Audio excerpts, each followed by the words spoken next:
This is the sign for bring.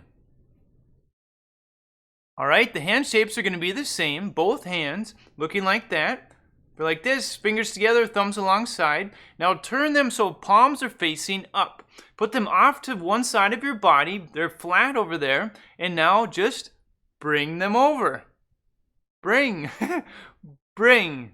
So you go from one spot to another spot. You can pretend you're carrying something, you're lifting something, whatever, but you're transporting it. You are bringing it.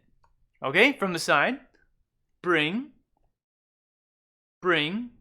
From the other side. Bring. Bring. From the front again.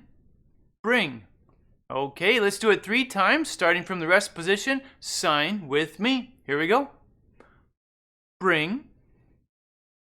Bring. Bring. Okay, so this sign, this concept also works for carry, works for deliver to, and bring. Okay, so hand shapes are the same. They're just making a couple platforms down here, palms facing up. Now just bring it over. So you have something in your hands and you just bring it over here. Bring. Okay, we just talked about how to sign bring.